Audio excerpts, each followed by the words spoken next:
Like many of you, I have played RuneScape for many years and have played many different accounts. After playing for this long, I've become something of a veteran, and so I've gone in search for an account idea to make the game fresh, but also enjoyable at the same time. The idea of being limited to chunks of a map is exciting, and the feel of opening clue scrolls for tasty rewards always hits that dopamine itch that we all crave for. So I thought, why not combine the two into a game mode of my own?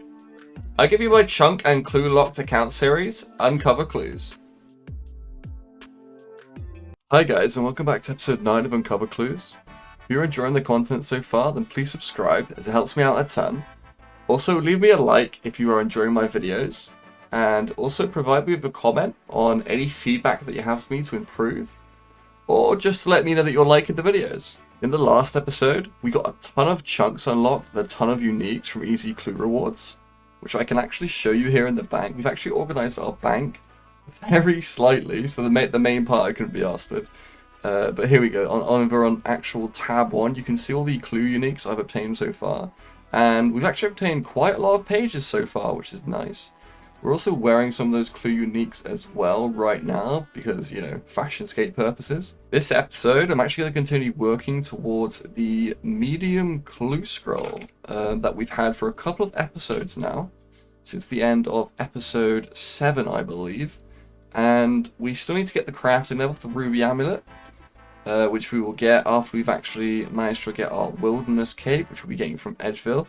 So we're either going to unlock this Edgeville chunk by getting an easy clue there as a casket, or if we unlock the Canifis chunk first, we'll just go the agility route, because then we can go and use the Canifis agility course from 40 after we finish with Varrock. So after we actually get the agility level of 51 that we need, which will be finished at the Canifis course, we go that route. Then we'll be able to use the pipe in the Edgeville dungeon to Varrock sewers, and we'll be able to unlock the Edgeville chunk that way. Before we continue with the video though, guys, I would just like to mention that I've actually added the rules of the series to the description of each video I've made so far, just to make these more accessible to you guys, so you can follow along with exactly which rules I put in place on the account. So another thing I'm going to start doing as well is at the beginning of each episode, I'm going to give you an overview of exactly what chunks we've unlocked at the beginning. And then at the end of the episode, I'm going to do the same thing. So you're going to be able to see the difference between the start of the episode and the end of the episode to help you keep up to date easier with the series. But I'm also going to include these as a screenshot in the description as well. So if you're joining the series late and don't really feel like watching the older episodes, then you can still continue on because you can see exactly what we've unlocked so far. In this episode, if we look at the world map here, we can see all the chunks I've unlocked so far. So I can just give you a brief little overview here. You can take a look yourself. You can see which chunks we've unlocked, starting from the beginning of this episode. So we've got all these over here. We've also got a couple over here in Zaya, and that's about it for what we've unlocked so far. So we're going to start this episode by getting straight into some easy clue scrolls, and depending on how lucky we get, we might be doing this the whole episode until we either unlock that Canifis or Edgeville chunk. Or if we get one of those chunks straight away, you probably see a lot more medium clues this episode. And this is the 4th step of our easy clue scrolls. We're going to be unlocking a new chunk right here. And there is the casket. So we're going to be unlocking the bit of Ardy in this chunk. Right here, all the way over in East Ardy. So you know the drill, we're going to take a look around, see what we can do here, and then open the casket up. We get access to insuring our pets here at Pro Beta, so we can eventually insure our beaver pet, but that's still going to be a while off, because I think it actually costs 500k to do so. We also unlock the zoo area over here, well, some of it anyway, not the whole thing though. And these parrots over here, actually, they just look completely dead. They're not even moving, to be honest. I don't think they've even been fed or looked after in a while. I think Parroty Pete's slacking a little bit. I wouldn't actually be surprised if this parrot on his shoulder was dead as well.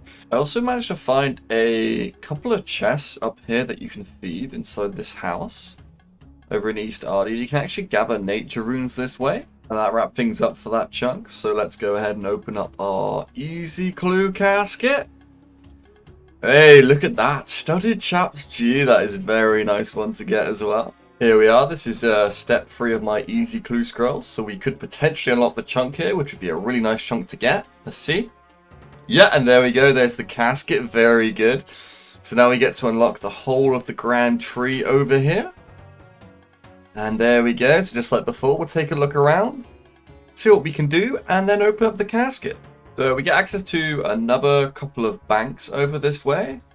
And we also get access to the gnome restaurant game, however you call it, which can give us some cool rewards. But the only issue is there's a lot of locations that we can get to deliver to that we can't actually get to. So we'll just be stuck otherwise, so it's probably not worth doing right now.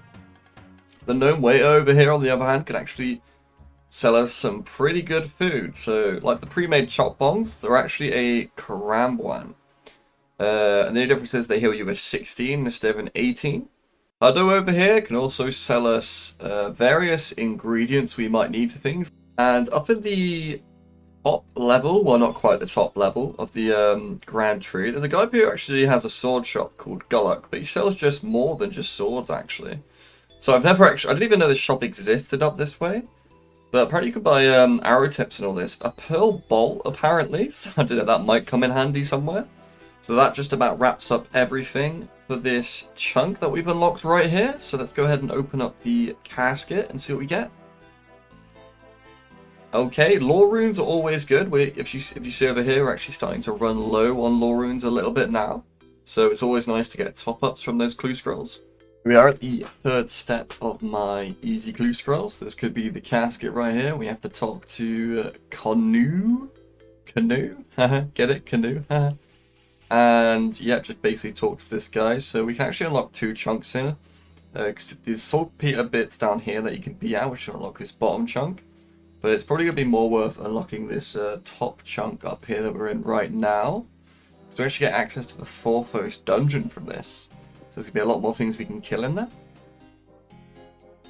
And yeah, there we go. We've actually got the casket from that one, so that's absolutely amazing. Let's go ahead and open that up. Oh, if it lets me actually open up the chunk. Oh, there we go. I was pressing the wrong button. Control instead of shift. So yeah, let's take a look around, see what we can do here, and then we'll open the casket. Get access to a bank deposit box over here, but we also get access to the clerk over here. So we can't quite yet start doing our Hesidious fertilizers yet, because we do need plows. So this chunk is actually massive for the account. So I've never actually been into the Forthos dungeon before. But there's a lot of different things you can actually do here. First of all, the undead druids actually have really decent drop rates, and you can pretty much, once you do like this mini quest, you can pretty much AFK them with like pray mage up and then using the altar down here and all that. But even if you don't have the shortcut unlocked down here, I'm fairly sure you can still run around this way and use the altar and kill the undead druids that way, but I'm not too sure. We also got access to Sarachnis, of course, which is the boss down here, which got some very nice drops, including the cudgel. We get access to red dragons as well, and temple spiders, and also the bone burner over here, which I believe is going to be good for training our prayer up. We also get access to the grubby chest as well down here, over in the corner over this way. And the grubby chest can actually give us brews, restores, and tons of other potions like prayer potions and that, which we can't actually make just yet because we don't actually have access to the herblore skill just yet. So that might be a nice little alternative way to actually get potions if we need them. Over here is the altar I said about, which at the moment we can actually pray at, but once we start the little mini quest to actually unlock this mini bit in the center for this sacred bone burner, which we're definitely going to be using to get our prayer levels up, then we're going to have to actually be able to kill the boss. For that, we're going to have to probably have some prayer potions with us. And at the moment, the only way we're really going to be able to get those is by doing actual grubby keys, which also require, I believe, 56 or 57 thieving to enter the room. So that's going to be a long way off, but this is still a really nice chunk to unlock because of that. So let's open up the casket and see what we get. Okay, nature runes, they're okay, and a little bit of food there, so, you know, not bad. We've just unlocked another chunk on the account here over at the chemist in Remington. So let's go ahead and unlock that one. Take a look around. I don't think there's going to be much in this chunk, but we'll take a look anyway. And then we'll unlock the casket. So there wasn't really anything of note here. But that's okay, so let's unlock the casket and see what we get. And it's trash, and I missed the level up, but we just got ourselves 40 thieving. And here we are at the 4th step of my easy clue scroll, so we're going to be getting the casket right here. And there we go, that's the casket. So this is going to be this chunk unlocked right here in the Tree Gnome Stronghold. So let's go ahead and see what we can do here and then open up the casket. So we get access to another bank up this way. Now, we can't access Neve's cave, but as you can see here, we can actually access Neve. She's actually just she's stepping on the, like, you know, the actual square just on the border of the chunk. So we can actually access Neve and actually get task from her as well when we get 85 Slayer. Whether we can do those or not, that'll be a complete other story. But we can also trade her and get rewards as well. Although we could already do this in Birth Up anyway. So let's go ahead and open up the casket and see what we get. Hey, there we go. Another unique for us. A bronze plate body trimmed. And we also get purple firelighters apparently, which we've never had before. So that's pretty cool. And here we are at Catherby, and we've actually just received the casket. So we're going to be unlocking this chunk right here, which is actually an extremely nice chunk to unlock. And I'll tell you why, and that's because over here we actually get access to the charter ships now. And at the actual charter ship members, we trade them. You can see right here, we can actually buy ourselves the bucket of sand and the soda ash, which means we're now going to be able to train crafting a lot easier and a lot quicker than the silver we were doing before. And of course, we get access to another bank, which is going to really help with banking all that buckets of sand and soda ash for our crafting grind. And now because we actually get access to the insect repellent here, and we also get access to the, whatever this place is, Keep Buffet, I think it's, whatever it's called. I believe now we can actually complete the Merlin's Crystal quest as well, which is going to get us a nice 6 quest points. That does it for that chunk, so let's go ahead and open up the casket. Yeah, mostly trash again, but, you know, the trout's always good because we are running low on food. And here is another casket right here, which means we'll be unlocking the chunk right here with Sinclair Mansion. Now, we can't really do much in this chunk, to be honest, but what we can do is we can actually do the Murder Mystery quest. So all we require for that is a pot, and everything is done in this area, plus the Sears Village pub, so we can do all of that. So let's go ahead and open up this casket. Right, okay. That's pretty cool, I guess. A willow combo. That must be the purple sweets that's worth all the money there, but... okay then, pretty cool. I've never actually used combos before, but, you know.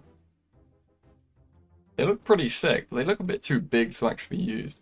We are at the 4th step of my easy clues trial. We gotta talk to Sarah over here.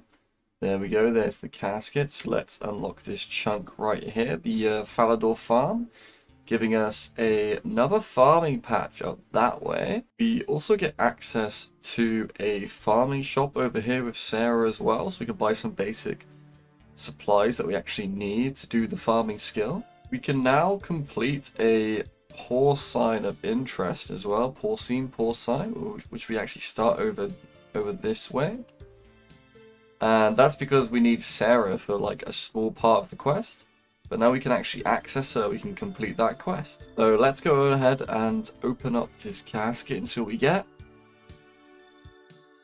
Okay, pretty basic for an easy clue. I'm going to go ahead and end the episode there, guys. But before I do, we actually have 19 easy caskets to open this episode. So let's see if we can go ahead and get anything good. Cool, first one, no uniques, but a nice value there, 3.5k. Oh, there we go, there's unique, a Zami page 3, that is very nice indeed.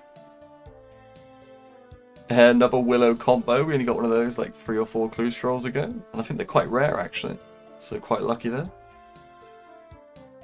Bandos Robe Legs, which I believe we actually already got those, because they haven't popped up in the collection log.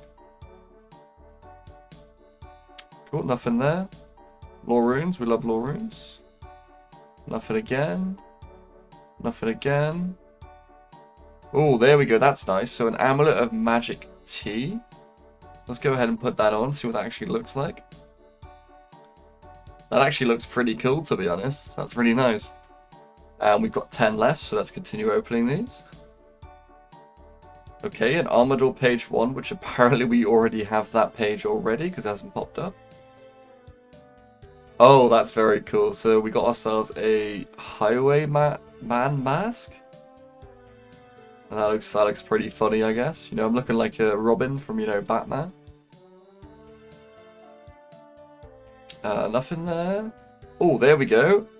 Another page there, an Armador page 3, which is another unique for us. But we also got the blue firelighters, so we've had every type of firelighter now, so very nice. And another Armador page, an Armador page 2 as well, which we've already had as well. 10 lore runes, very nice. And the last casket, going to be number 64 on the Easy Clue counts. We don't get anything, but the nature runes, you know, they'll do if we need to do any more high alps. This is how the actual clue tab is looking, so 840k going on in there. We've had quite a fair amount of pages so far, mostly the Armador pages, which you could argue is probably the best book because it's for ranging. So we're only missing the page 4 there from the Armador book, so that should be quite nice to get. But we can actually get around to unlocking the chunk to actually get the book itself. And yeah, that's the rest of the tab right there. So we're actually doing quite well on uniques. I'm quite happy with what we got so far. Just pulled up the world map over here, so we can see exactly what chunks we're at for the end of the episode to help keep you guys up to date with this series. And we actually unlocked quite a few chunks this episode. I couldn't really tell you how many in total, but yeah, if you took a look around the map there, you can actually see we've unlocked a ton of extra ones. I know we unlocked these two here, the Trinome Stronghold ones, which were very nice to get. The one up here as well for the Sinclair Mansion, we unlocked Catherby as well to start our crafting grind when we get around to it. I believe we also actually unlocked the chunk over here for 4th Dungeon, so that's going to be very nice for farming hard clues when we get to that point in the account. So thanks for watching the episode, guys. This one took a little bit longer to actually get out, same as the previous episodes, because I've been busy in real life, so I haven't really had much time to actually record these. So if you are enjoying the content, make sure to give me a like, drop me a comment to let you know what I can improve upon, or if you're just enjoying the series. And also drop me a subscription as well, so you can stay up to date with whenever I post a video. Thanks guys, and I'll see you in the next one.